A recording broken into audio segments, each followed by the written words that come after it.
And welcome in everyone to the Challenge Aftershow. Today, Jenna and I are playing catch up 6 days late, but we're going to make it happen for you. The Challenge World Championship, Episode 9, Transform the World. They're transforming the world. You know why? I hate Transform the World. Come on. I didn't understand what this was until we got what it was later. And that was, as always, the thing I always complain about, which is the commercial inside the episode. Yeah. Look, I didn't realize they were even still making these Transformer movies. I had no idea it was still a thing. I saw that the actor from that musical that's really popular that I did not like, that everyone else loved. Okay, I gotta go right now. Oh, good. You're gonna leave already. I swear. But no one's watching this anyway. 5 people are. Oh, you want me to undo it? Just kidding. What's it called? It's called Hamilton. Hamilton. Yeah. So I tried to watch it. I got through to the part where the priest is spitting up all over himself. I swear I did. And then I was like, I can't watch it anymore. So know your history. He's the king. He's the king. So it's funny because Stacy and we agree on like almost everything movie and TV wise. She is obsessed with Hamilton. Because she has taste. Okay. And she understands art. And she loves good music. So I love musicals and I love good music. This is like the one, it's considered a musical, right? This is like the one musical I could not get into. It was on Broadway. Didn't get into it. Couldn't do it. I think I don't think I'm the only one. I feel like there's other people out there that Hamilton was not their jam. Maybe that's all I'm gonna say. I think in the comment section, one person, please. Haters then.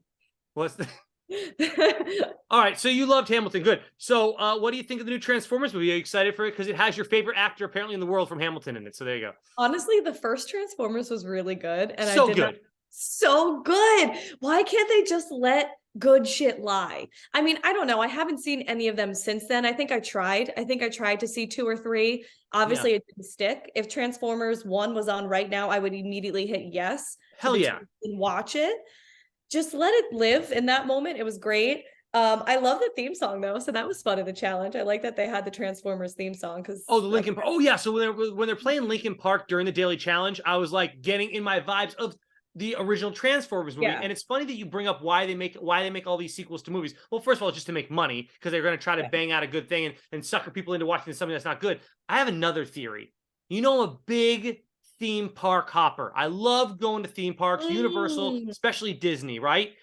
Notice some of the rides they have at these parks. I feel like they make these sequels also to keep these rides relevant. Like they have Avatar Land at Animal Kingdom at Disney World in Florida, right? They've got this Avatar. Huh? Did you go? Oh, I've been twice to see that land. Just Animal Kingdom in general. It's totally beautiful. It's amazing. But my thing is they built that like 10 years after the first movie came out. And then like 10 years later, they're like, we should probably make another movie so this part of the park is still relevant. Because honestly, and I don't think that's the only reason they do it, but I do think that that's the reason they do it. Like there's a Transformer ride at the Hollywood Universal. I'm sure it's at the one in Florida. I just haven't been to the one in Florida in a while. But like that's going to keep that ride relevant. Like the Mummy there's a Mummy roller coaster at Hollywood Universal. I don't think that one's got much. There's no way that one lasts much longer. Like first of all, it's an old roller coaster. It's not that like Super Mario World. They just put Super Mario World in that's cool. And it is, and then look at that. A couple months later, the movie comes out. It's like merchandise, right? Everything works together. Everything's got to work together, right? Yeah, the Mummy ride is really good though. It's like the best one at Universal LA because there's not really much going on there. Yeah, it is really good. World, though. So anyway, Super Mario World there only has like one ride, and it's Mario Kart, but it's like a slow moving Mario Kart. Like they put you on like a dark ride where you go slow, and they put you in front of screens where everything else is going fast, but you're just sitting there. It's for children. No, you know what? I'm sorry, but Nintendo came out in 1985, basically when I was born. All right, I think that it should be for an adult that's now 37. Okay. I think that they should also get to enjoy it. Okay. The episode happened. There was a Transformers thing in it. So we're only 7 days late to reviewing it, and the challenge did stream an episode last week. We all apologize. Pam apparently lost her voice and cannot speak. Pam doesn't. She's not here. She doesn't. Pam didn't care. Pam can't speak. I can't wait to try to hear her tomorrow when we film the next episode. She said she's going to try to make it tomorrow for that one. She can't speak. I was on a honeymoon, and Jenna, you are just one busy gal. Exactly. There it is. There it is. Watching, you were catching up on all the Transformers sequels, is what was happening. That's exactly what was happening, and I still stand by my word. First was the best. So go ahead. Oh, so also Hamilton's the best, apparently. Yes. Oh, it's so good. So good. Maybe I need to sit down and watch it again. I mean, Stacy always wants to watch the damn thing, or we listen to the music in the car sometimes, and I've gotten through the whole soundtrack of that. That was a good day. So we did that like multiple times. You know what? I don't know if you're worthy of listening to watching. I don't deserve it. Listen, Hamilton doesn't need you, okay? You're really doing me a favor by saying that. So thank you. I'm going to tell Stacey that next time. Jenna said I'm not worthy of listening to it. Sorry, You're not worthy. Nope. Can't do it. All right. Should we talk about the episode? Yes, the episode. Okay. Again, it's like the same thought that we've been having is the first half didn't really have me. Okay. Second half really had me. Elimination was so hard to watch because it's like our two favorite teams because it's the underdogs, and it was so heartbreaking to who do you root for? All I know is I wanted whoever won that elimination to go on to win the entire thing. 100%. But it was such a good elimination. This is one that's like so tactful. You need patience. You have to really work together. So the elimination was fantastic. The politics and the strategizing was also very entertaining, but at many times frustrating to watch. And we'll get into that. But yeah, the challenge didn't really, the Transformers challenge, there was no skill needed. Didn't really do anything for me at all. I'm so happy you're saying this, Jenna. I cannot wait to break this down with you because I felt the exact same way.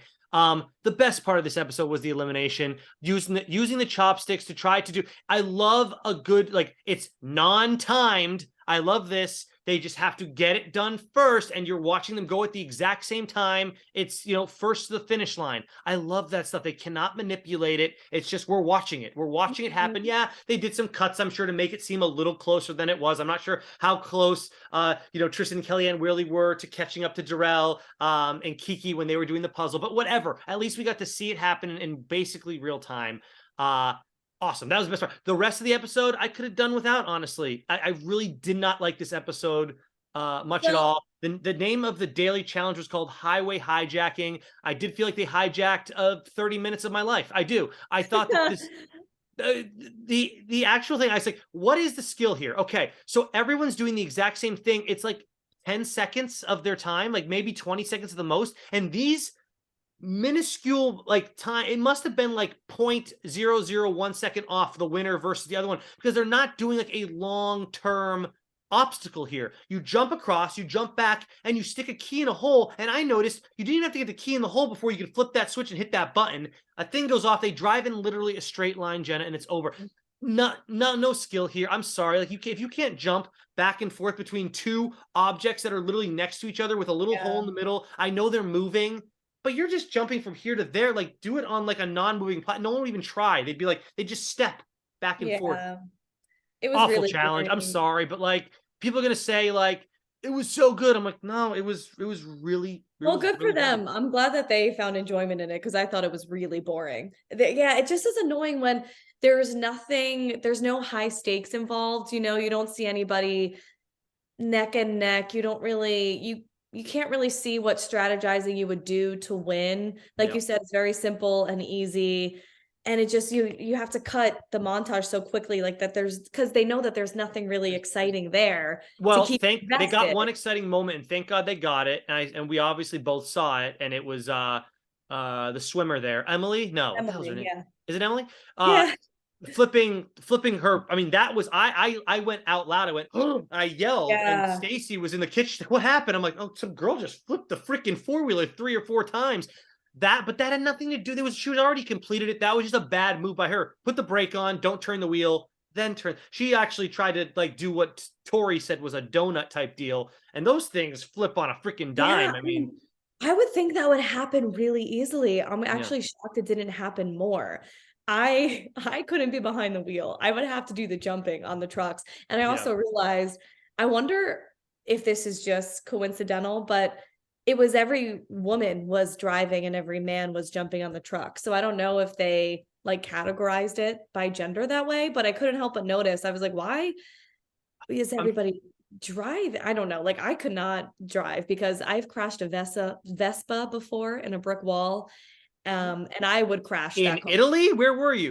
I was in Italy, yes. Like, were you rocking a Vespa?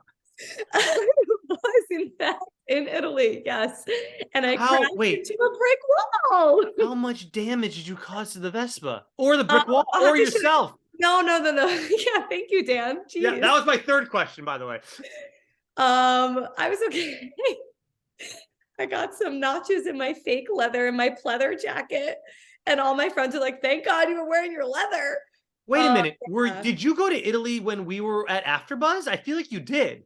Did. It was in May of like 2018. Yeah, we were. Yeah.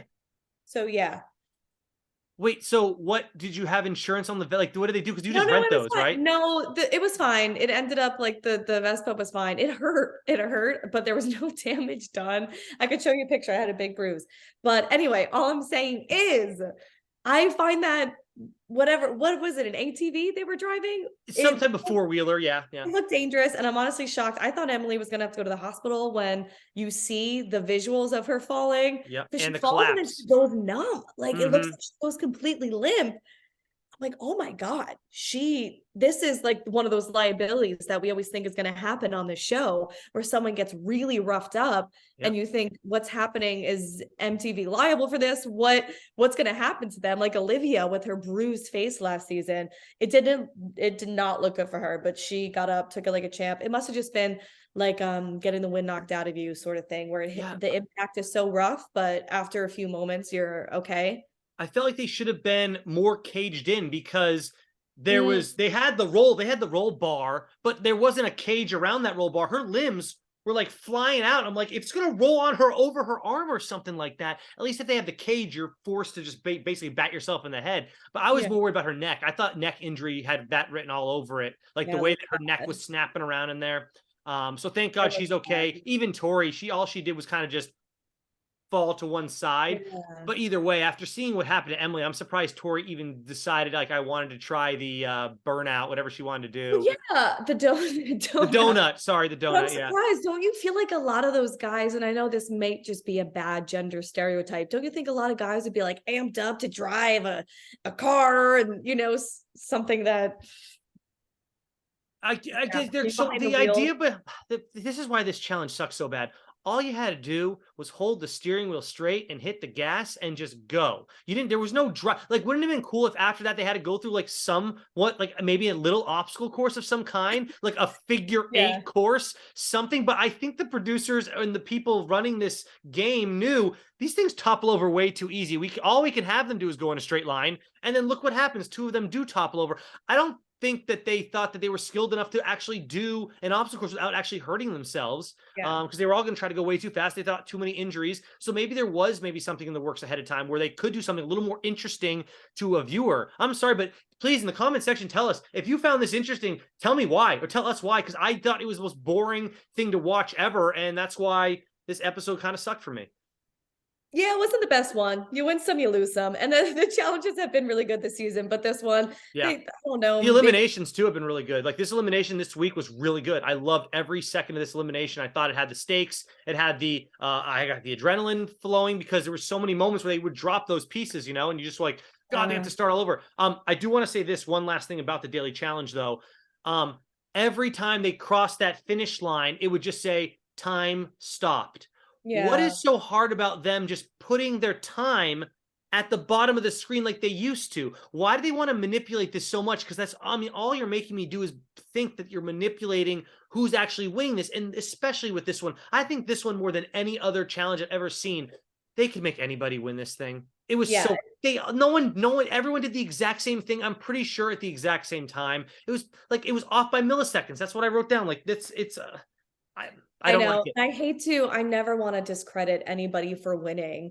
But like you said, it feels like the results could be so like arbitrary. There's nothing there to make us believe anything. It's so easy to mistrust who really won Yeah. because we're seeing an edited version. So yeah, great for Jordan and Kaz. Yeah. Although it's not great for who you and I and Pam are rooting for in the game. So who's in power, that kind of sucks. But Yeah. I'm not discrediting them winning, but it does make it kind of feel like, well, okay, sure, they won because we Yeah. couldn't really tell. The one thing I wonder is, like, if they are manipulating it, why would they want Darrell and Kiki to be gone? Because they know damn well that they're going to have to go against the only other team they're working with. And that's a great storyline for them. So in a way, I'm like, well, they had Kiki and Darrell lose. They know that Kellyanne and Tristan always get stuck going in. So the chance that they have to go against each other and one of them goes home, like, that's such I a know it bummer sucks. for viewers. Yeah, I don't think that the producers would want the two underdog teams to go Correct. against each other. So maybe it probably did just shake out the way that it was. And that's why it's like, I want to have a conspiracy, but at the same time, like, I have to like, they must know that people are rooting for these two underdog teams that keep getting, like, just, like Kiki's getting, But they like, don't know that as they're filming. I mean, they can predict, but also it's going to be biased, maybe based on maybe, what but they they have enough think episodes. viewers. They have like 8 episodes in the can already that they have edited before Yeah, this but they're one, in not. theory. But They they're. know who's picking on who. But don't they film first and then edit? I don't know. Do they? Well, oh, I see what you mean. Okay, so Like yeah, by you're the totally. time they're filming, the producers are watching and But following. when they're watching the filming, they must know, like, okay, they keep picking on Kellyanne. She's gone in, like, because they have they know who's going into a limit. They have the repertoire of who's going in every episode, or as you like this, maybe for Hamilton, they have the playbill of what happened in the first 8 episodes, 8 acts. So yeah, I mean, I don't know. They must know who's getting picked on and whatnot. Yeah, I mean, hear me out. They might think that people want to see vets in the game longer. Like they probably think, oh, people want Tori in this game. People want Jordan in this game. They want people that they've seen season after season in this game. And Darrell is always a fan favorite, but maybe they're not thinking like, oh, Kiki, Tristan, and Kellyanne, those are people everyone wants to stick around because they have their own biases as they're watching, So as they're there in the field producing it, they might not be able to see what people at home as they're watching it would be interested in. I don't know. Just a theory.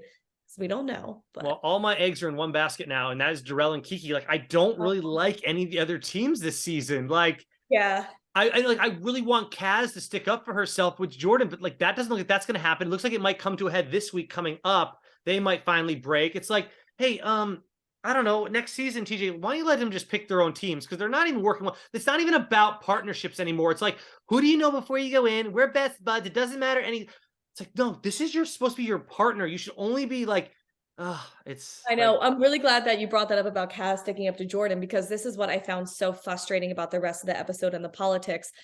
And what it just feels so annoying about the last few seasons in general is, again, the legends, right? The veterans who have been in the game longer, really, they have this entitlement. Like, I know that you've been in the game for so many seasons, and like we said about Bananas a few episodes ago, that their advice is valid, and how they see the game is justified and might need to be listened to at times. But at the same time, I feel like they're acting so entitled and think that everybody should just follow them just because, So Jordan is having a conversation with Theo, Sarah, Tori, Danny, and Kaz isn't even in there purposely. He said that. He wants said to that. hide shit from his partner. I know, it's and so it's weird. Like, that's selfishly motivated. And also, you want these other people in that room to trust you, to be a number for you in that game, but you're lying to your own partner and you're setting her up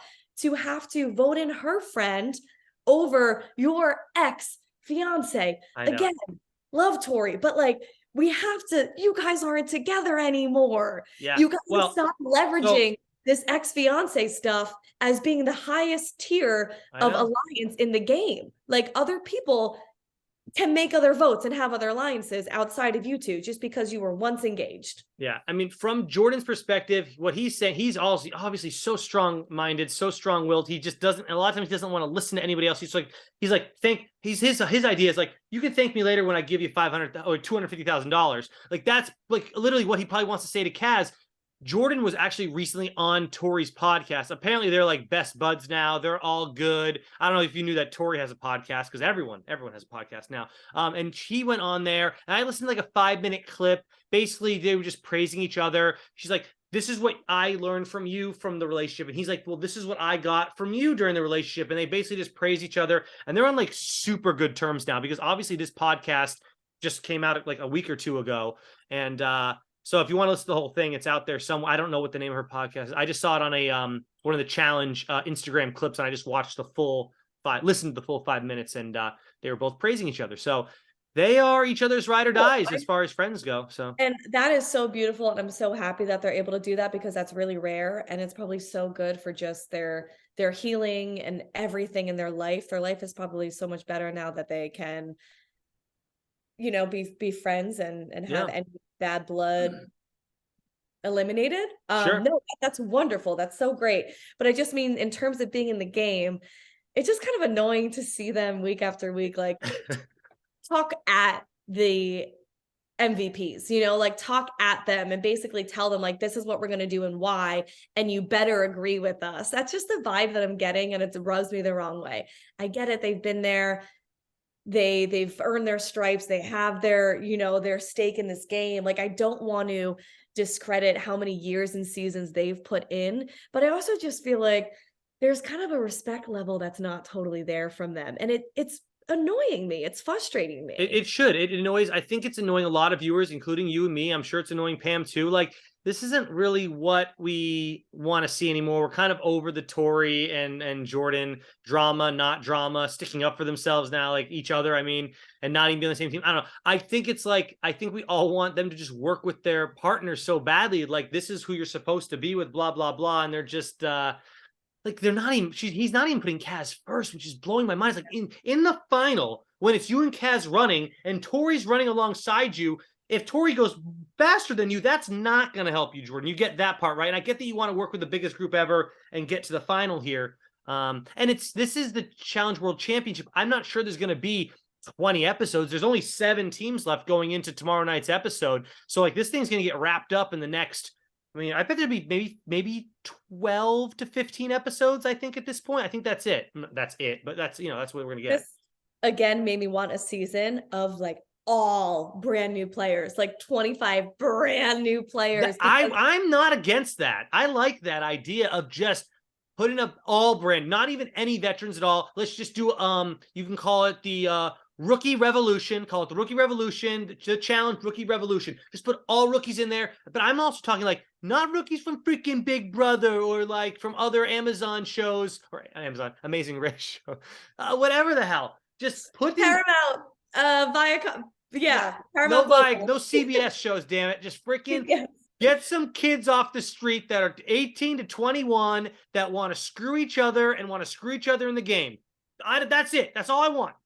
No, exactly, because these alliances, the legends are so precious about their alliances that they feel so entitled to them. No, let them all just meet on day one. Sarah, you guys are idiots if you want to do anything else for yourselves in this game, is basically what I'm picking up. And it's really obviously what producers are worried about, Jenna, is, well, no one's going to know who they are, so who's going to watch?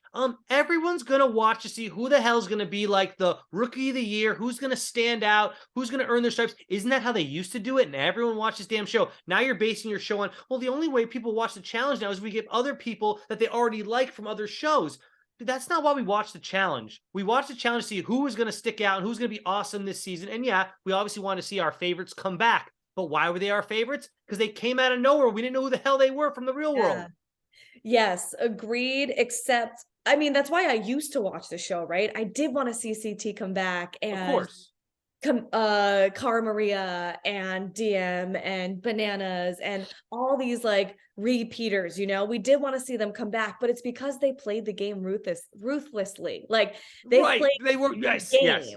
totally played the game, like athletically, strategically, partying, hooking up, like dramatically. They checked every box. Like they came to just have the loudest, biggest personalities. So you did want to see them come back because they were wild cards. They could betray people. They could switch up their alliances, or they could stay loyal.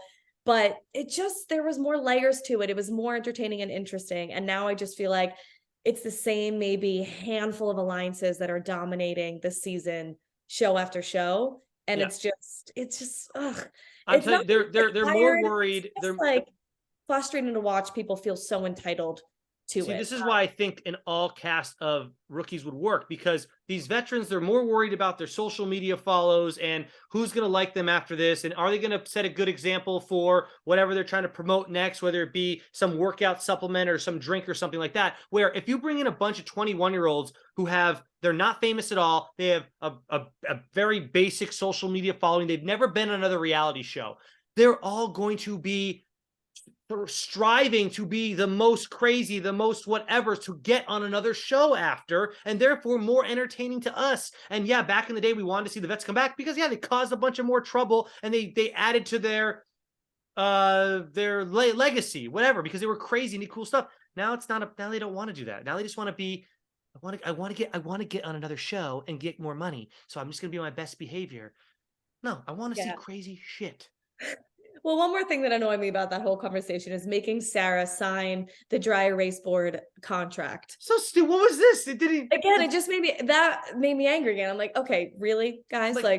Well, I thought you're gonna make her sign a contract because she can't have a mind of her own and play her own game. Like, she's so literally now bound, contractually bound to you. But I love that I really like Sarah this season. She's like, I don't give a shit. I will say what I need is to this? say. Yeah. What do I say? Whatever the hell they want me to sign right now, but I'm still gonna do what I gotta do.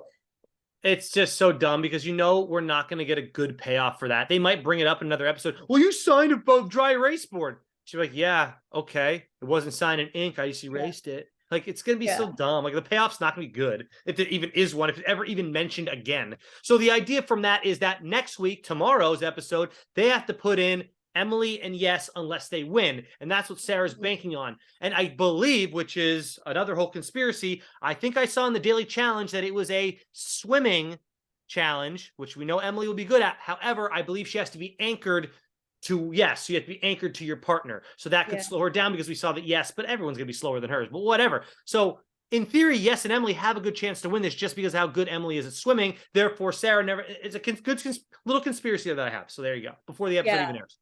Maybe as much as we haven't been Yes and Emily fans this season, it would be ideal for it to work out for them to win, just for the power dynamics in the house, for Jordan and Tori to not completely take over. Yeah, but what teams are Yes and Emily really working with now? Are they with Sarah and Theo? Are they with Kaz and Jordan? Who are they with? Because I just don't. They're not with Kaz, because that's why they want to throw them in. They're with Sarah. Yeah, it's tough. I think they are absolutely with Sarah and Theo, and it's tough for Kiki because Emily has burned a bridge for Kiki, and that's fair for Kiki. She shouldn't trust Emily. It seems like that door is closed, and I get it, but for the sake of the numbers in the game, I think it would be wise for them to team up and commit to one another. But I don't know. I think the trust is lost. And again, I don't blame Kiki for that. It seemed like, Emily has definitely been kind of shading her this whole season. That would be my other team that I could really get on board with if she said, hey, screw all y'all, but not say anything, but then go and work with Kiki and Darrell. If Kiki and Darrell worked with Yes and Emily, those are two, to me, really strong teams. And I'd be root for either one of them. But Emily won't get on board with Kiki because she got some issues. She got some beef with her from freaking the Challenge Australia, which I didn't watch. So I got to go apparently watch it and see what the hell the beef is. Because I think Casey is pretty swingable too. And Troy is definitely swingable. So that would be. I would think he would be more Team Aussie, even though, I think Emily has rubbed him wrong as well. It just kind of sucks because they would have great numbers. Kiki, Darrell, Emily, Yes, Sarah and Theo, and then Troy and Casey to that mix. Although Casey does have that attachment to Tori, I feel like Casey is still kind of like a game player. She kind of alluded to it, was it this episode where she said, I told Tori I would never say her name, but I don't know. I mean, so here's my thing about, so I've obviously shit on Casey for the 4 seasons or whatever hell she's been on at this point. And just kidding. I said 8 last time. I know. I know you did. That's funny. It was they called you out in the comments though, Jenna. Don't worry. I don't know how many seasons she's been on. Whatever. She's too many. The answer is too many. If you want to have the A, B, C, D answer, the bottom is too many. It feels like 8. When the weather is it's 40, feels like 22. Well, that's what's happening. Yeah, she's been too long.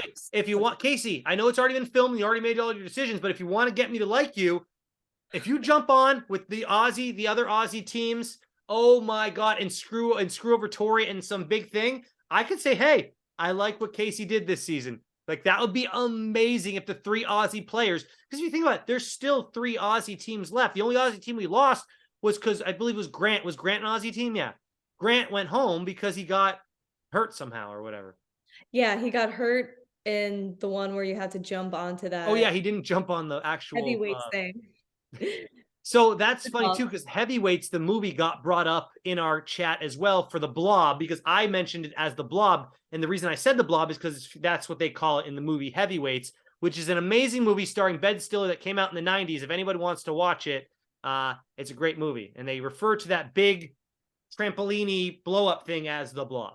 So there you go. I just found the note that I was looking for. Something that I found so funny in this episode from the politics side is Kellyanne is obviously just trying to do any and everything in the world to try to save herself because she knows she's going in, and you can't blame the girl. She's being called out episode after episode, but I found it so funny, her like spiraling desperation mode that she goes, that's what I was trying to find the name. She goes to Tori and Danny and basically says to Tori and Danny, like, we got to put in Casey. We got to put in Casey and Troy.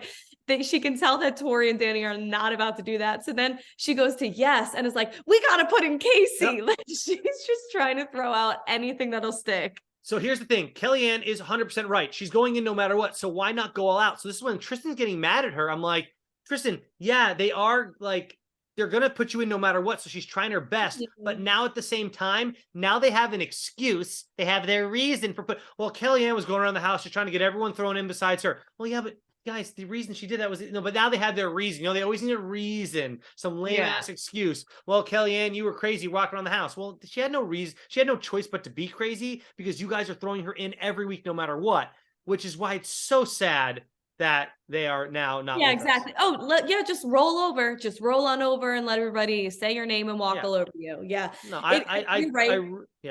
It is an excuse, and it would be an excuse just to.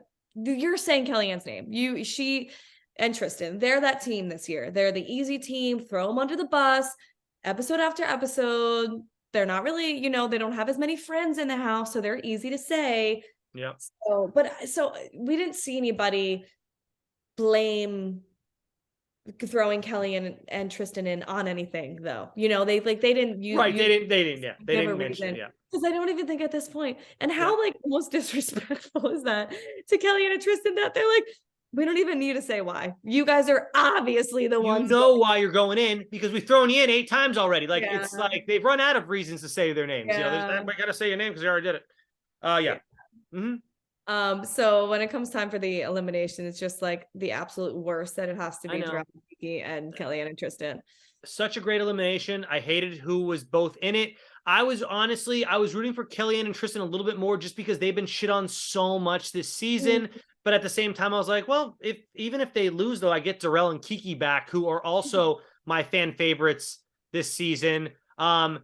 Kiki, well, they were behind that whole thing, it looked like, for the most part. I didn't think they were going to come back when Kiki was kind of freaking out. Darrell, again, doing a great job calming her down. He kept calling her mama. He's like, Mama, you got to focus. I love that. I loved it too. I was like, this is a great nickname. He's like, Mama, we got to focus. Stop thinking about everything. We're just going to focus on chopsticks. And it was so good. So I didn't think that Darrell was going to be able to reel her back in because she was like she was freaking out a little too much for me. I was like, Kiki, you're my girl in this season. You're freaking out though. Come on.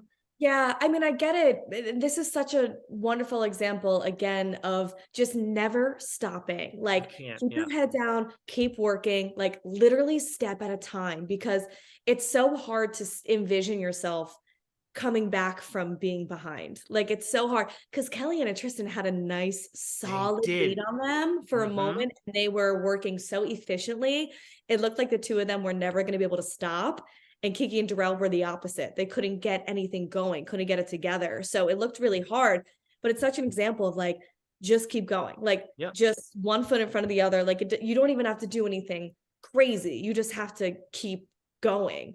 For them to come back from that, falling behind so hard was amazing. Also, this is another example of, I love when eliminations or challenges feel like anybody could do them. You know how we say like they're kind of an Sure. equalizer. It Yeah. doesn't feel like you need to be 6'5" Right. and 300 pounds to be the best at this elimination, you know, at this game. I love when it's like something you would never do in real life. It's Never. probably not anything you could prepare for, but it's the ultimate test of going in there. It's like, do you have patience? Do you have balance? Patience is the Do you biggest have thing you can prepare for this one. tact? Yeah. Like, but everything like balance, endurance, like I don't know, you have to be able to think it through, and every puzzle piece has a different weight balance and you know, just a different type of strategy for using the chopsticks for that piece. So it's cool. It's cool to think about like, okay, this is anybody's game. Yep. Oh, it was absolutely fantastic. And yeah, I didn't think that Darrell was gonna be, and at one point it was 5 pieces to like 2 pieces that Tristan and Kellyanne were up. And I was like, how are they going to come? If Tristan and Kellyanne just look over and see they're down by 3 pieces, if we just take our freaking time and make sure we never drop piece, there's no way they can catch up. But I don't, they just kept, they let them back in the game. Yeah, but from what we can tell from the editing, it was kind of a mixed bag actually, because what I was thinking was it looked like they would make it like right to the line and then their piece would drop before they got it over. Like there was a lot of really, really close calls, which is so defeating because you take your time to get there, keeping that egg safe for it to fall right before you get to the line. And Kiki and Darrell had a lot of those too. But yeah, I mean, Kellyanne is the yoga queen. So I feel, you know, with her balance, I feel like that was helpful for her. I don't know what happened there. I mean, Kiki and Darrell just got into their rhythm. Was it, I think at one point they said, well, they're very different heights. Kellyanne is, 5'2" and Tristan is 6'4", whatever he is. So you're doing this on the thing, where Darrell and Kiki, I believe, I mean, I think Kiki's a taller girl, and I think Darrell is a little shorter for a guy. So I think that I should look up his height, but I bet he's like 5'11". I'm making that up. But I think they were more even height. So I think that helped them in the long run as far as making a comeback there. Yeah, I really just, like we said, it was so hard to root for somebody, you know, with your heart in this elimination. It was. But yeah. I was really just trying to root for who I thought was gonna, who I thought is capable to win a final, and I couldn't, because they're both really, really strong teams. They really are, even though they keep finding themselves in elimination and they're not, you know, like well, Tristan and Kellyanne have won a lot of daily challenges, but they're both really strong teams and they have a lot of things that are similar in strengths. But at the same time, I was like, oof, I can't figure out between the two of them who would win the final, just because their weaknesses do pop out to me. Like, sadly, Darrell, I mean, he's still great and in great shape, but like he is getting older. We saw that in the last. He's 42 years old. And that kind of, his endurance kind of worries me, you know, in like a full-fledged long final. It does kind of worry me.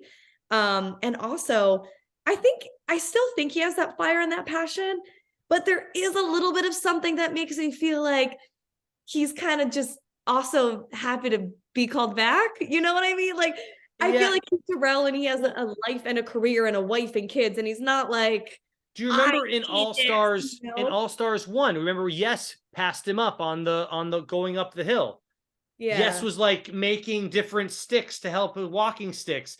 And and he wasn't wearing as many layers of clothes, or Darrell was wearing too many. Something happened but Darrell got passed up and he didn't win All Stars. Then we were rooting for him to win the next season of All Stars, but he lost again with that girl from the same season as Johnny Bananas on The Real World. What was her name? Yeah, I just mean that he's getting close. Like he deserves a win. Darrell deserves a solid first place win. By the way, his height is exactly 6 feet, so I was only off by an inch.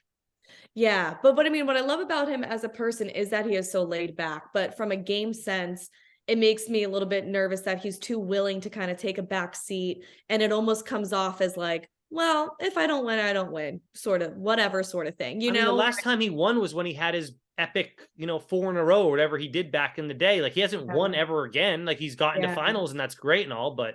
So his fire concerns me a little bit. So I was kind of wondering, like, ooh, are Kellyanne and Tristan a better maybe contender to win the final, but I don't know either because they both suck at puzzles. I think they're pretty even. I think both the teams are really even, and we saw that in the challenge. They were both pretty close. I think either team would have about the same amount of reason to or the ability to win it. So yeah, I'm fine with either team coming back. Now, unfortunately, like we said, that's my team. I don't. Again, we have our reasons for maybe if Yes and Emily can get on the same page with them, I would root for them too. I don't know. I like Yes a lot still. You.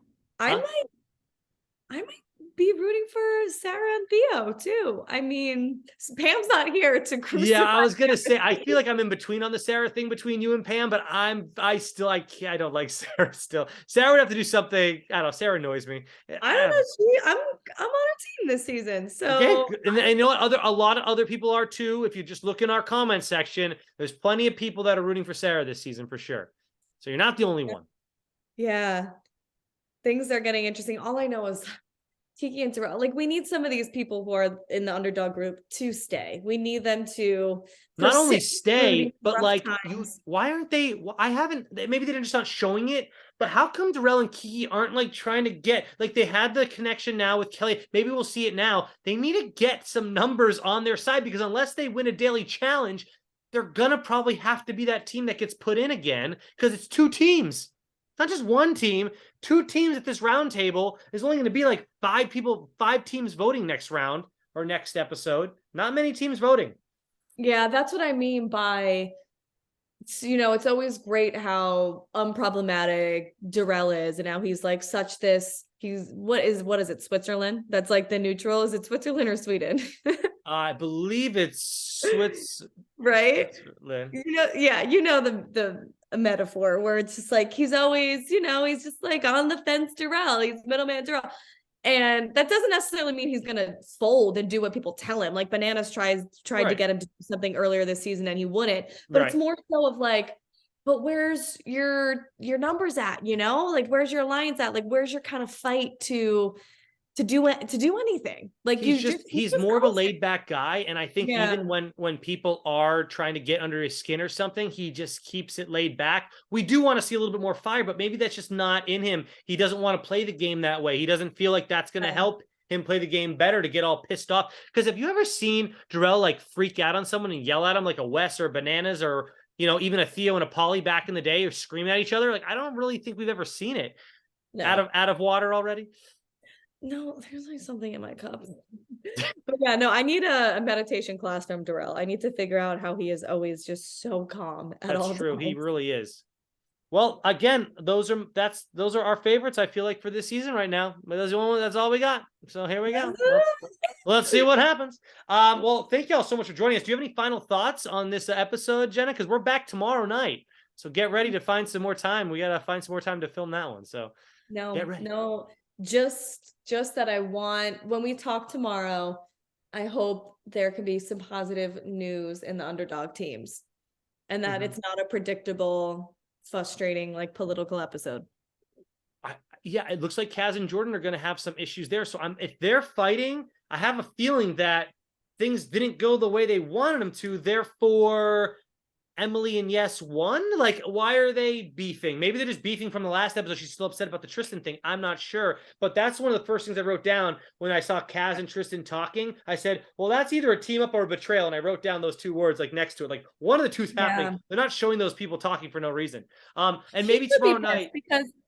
So we didn't like totally round out that thought because this whole scenario was manipulated for Tori and Danny to go in as fake scapegoats sort of thing. Of course, What do we call them? Pawns.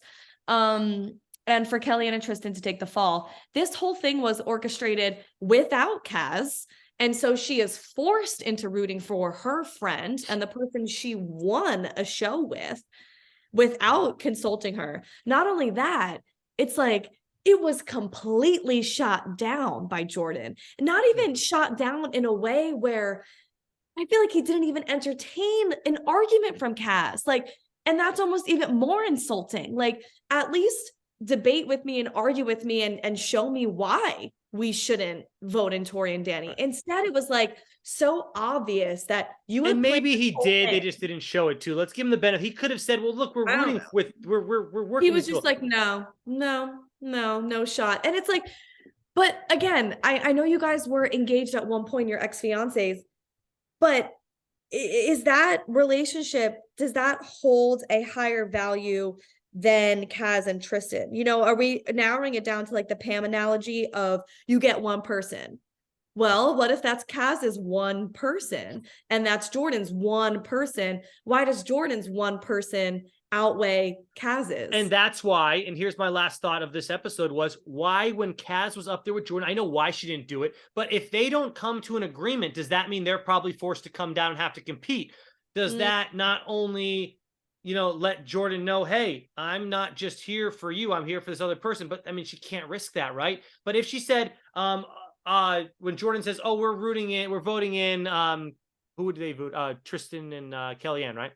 She could say, no, I don't agree with that. I think it should be Danny and Tori. And if they can't come to an agreement, then they have to go down there. But it's like they're playing for so much money now. You also have to work with this person the rest of your season. You can't make that move, right? No, so you have to swallow your pride. So from her perspective, you have to swallow it. But it is like, but why though? Why can't she make Jordan swallow his pride? Because Jordan doesn't want to go down there either, right? So why can't she say, no, if you don't vote for me, we're going down there, Jordan, then make Jordan switch his vote to Danny and Tori. Now that's the drama I want. But it's like, I bet you Jordan wouldn't switch his vote. I think he would rather come down 100%. And he would have, but that would have made great TV too. So that's why I don't mind it. Yeah. No, but exactly what you said was my point. Like, why can't Jordan swallow his pride? Correct. That's like me being annoyed at the entitlement is coming in. Like, oh, okay, like you really did that to Kaz, and you think, well, yeah, well, I'm entitled. Like, I get to save my one person, she can't save her one person. That's just how the cookie crumbles. It's just like, why? Is it because Jordan's your Tori's your ex-fiance, and you think that holds a higher value? I mean, maybe it does, because who knows really how close Kaz and Tristan are in real life. So maybe it does. But maybe it doesn't either. And maybe it's like disrespectful to your partner to just shit on their one person that they want to save. I don't know. All right. Well, let's leave it there. Good talk, Jenna. All three of us should be back tomorrow night. If not, you're going to see Pamela with us, and she'll just have she'll hold up cards of what she's trying to say, because she literally can't write fast enough. Her brain works so quick. She's not going to be able to. We should. If Pamela can't talk, we really should have her on holding up cue cards. It would be so funny, and it would really make the episode long. So there you go. She'll have to type. Well, that wraps up Transform, whatever the hell the name of the episode was, Transform the World. Transform the world. And be sure to check out Transformers Skull Rock Island, whatever the hell the name of this new one is. Oh, Skull Rock is featured in Peter Pan. That's interesting. I said that.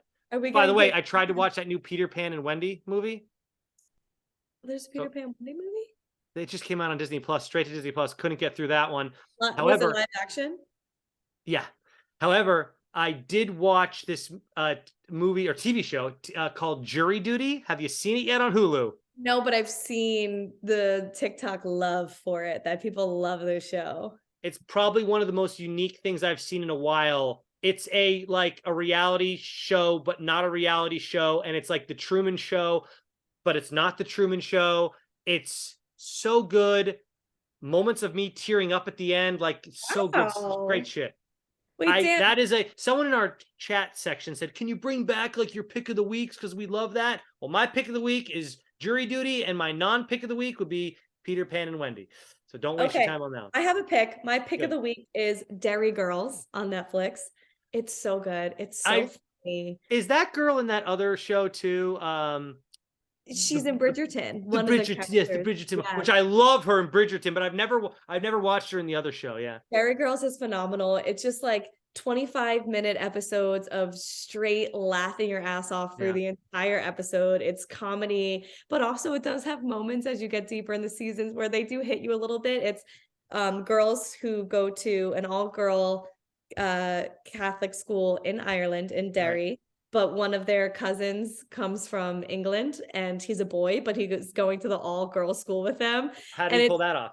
Well, I don't know. That's why it's so funny, because it's so ridiculous. They don't give an explanation why a boy gets to go to the all-girls school. Well, they just allow it. They just allow it, and it's hilarious. And they just shit on this kid, and he's the sweetest, nicest kid. And the insults that they throw at him are so mean but hysterical, because he's also British, and this is based in the 90s. There's some time capsule like relevant things. Oh, I So love there's that. I a lot of love 90s is my favorite. If it's a yeah, 90s so there's show, I'm a in. lot of like political turmoil that's happening between Britain and Ireland. So because he's also a British wank, Yeah. they hate him. So, but they love it. It's like a love hate. Like I get for can sure. be mean to him, but it's fucking hysterical. So All that's my. right. I'm But not also, again, and you got to watch Jury Duty. You're gonna be like, I this will. is Yeah. amazing. I also wanted to ask you. I don't think I know your favorite Disney movie ever. Do I? Did you ever tell Well, us? what do you want to do? Just animated, hand drawn, or animated? I mean, computer animated. They're different. Like if you want to go, Computer versus what? Pixar? no, that Pixar. Well, Disney also creates their own computer animated movies as well.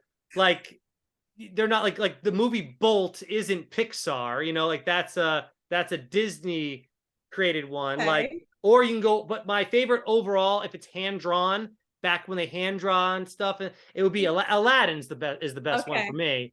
Okay. I can give you my top five, but we don't have to get into that right now either. But yeah, Okay. When I think Disney, you know what? You're right. That's a good point. Because when I think Disney, I think the most like obvious description. Like I think like the Cinderellas and the Little Mermaids and the Beauty and the right. Beast, the Aladdins. Like I think It's just hard for me to pick. Oh, I have to split it into categories because I can't. like Angels in the Outfield is a phenomenal movie, but if you're trying to compare it to any of their cartoon stuff, if you want to call it cartoony right, stuff, it's not there. But it's so good. If you want to just say, right. how about live action movie? Well, then boom, I can put that in a top 5 live action. Wow, you're right because Holes is Disney, isn't it? Right. So And also, if Holes you is want, like that's the thing too. If you want to say, are you saying top Disney? tier How about a movie. Disney Channel original movie? Then I can do my top Oh, 5 there because then you have yes, your so Brinks. good. You got your Brinks Motocross. Cadet motocrossed. By the way, there's an excellent song by the Juliana Theory in Motocrossed, which is phenomenal. It's sha la la la, sha la la la. Yes. That's the Juliana Theory, which is an awesome punk rock band from the 90s, which or the early 2000s, which I was like rocking out to. By the way, Yeah. So I think so. You answered the question because I was thinking like the classic animated Disney's right. So give me your hand drawn classic animation. What's your favorite? Hercules. That's in my top 5. Congratulations, you've made Dan's top 5. I know that's what you were trying to do there. That's what I was aiming for, and I Top 5. did it. Hercules is phenomenal. Yeah. By the way, if anybody wants to tell us their top 5 hand-drawn Disney movies, go ahead. I've got The Lion King in mind, The Little Mermaid, Hercules, and Mulan to round it out. Mm-hmm. Yeah, for sure. No particular order on only the top 1. The rest, the 4, I could like move them around. They shift depending on which one you're watching at that moment. For sure. 100%. All right, whatever. Okay, we'll see y'all tomorrow night. Get ready. Hopefully this one gets some views before tomorrow, and you're all caught up for us. All right, for Jenna, I'm Dan. We'll see you tomorrow. Bye.